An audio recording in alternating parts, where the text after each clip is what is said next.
Hey everyone! Today we're talking about Chana Masala, a super popular dish in India and around the world. This yummy chickpea curry comes from Punjab, a place in northern India. Its warm spices, tangy flavors, and hearty texture make it a real comfort food. You can find Chana Masala everywhere, from small street food stalls to fancy restaurants. There are lots of different ways to make it, but the main idea of Chana Masala is always the same. It's a dish that shows how awesome chickpeas are and how cool it is to mix spices. Just the smell of it makes you hungry, and every bite is a burst of flavor. It really shows off how great Punjabi food is. One of the coolest things about Chana Masala is that you can change it up.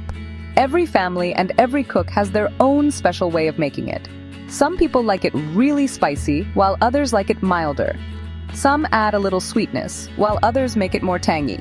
These different ways of making it are passed down through families, and each recipe tells a story about family traditions and what people like. Some cooks might add a pinch of sugar, while others might use more tomatoes. There are so many ways to make it, which means every bowl of Chana Masala is a little different. My mother-in-law makes the best Chana Masala ever. Her recipe is a family secret and it's famous for its amazing flavor and smell. She starts with dried chickpeas, soaked overnight until they're nice and soft. Then she roasts and grinds special spices like cumin, coriander, cloves, and black cardamom.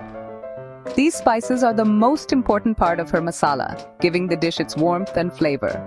Her secret? A little bit of black tea leaves, added to the chickpeas while they cook, which makes the flavor even better and gives it a nice color. Finally, she adds a little amchur or raw mango powder, which makes it tangy and balances the rich flavors. It takes a lot of work, but it's totally worth it.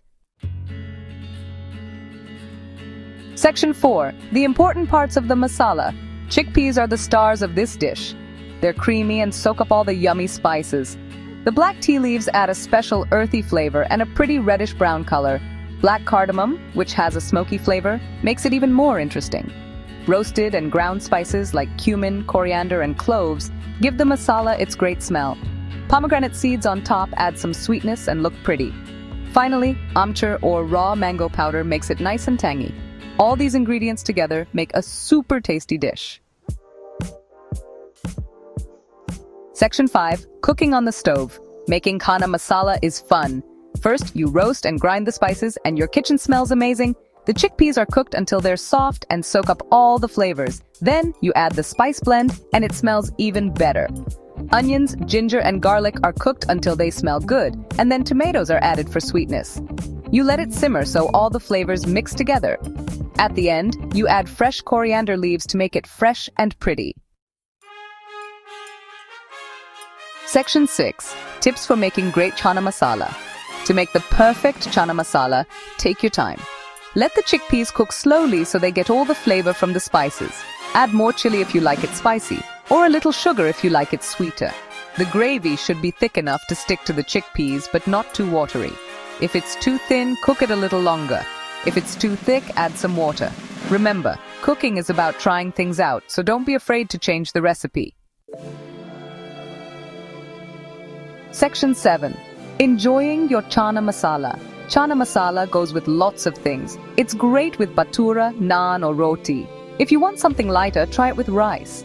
You can even put it on a salad or in a wrap.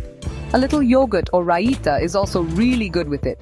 Whether it's a regular dinner or a special meal, Chana Masala is always a good idea.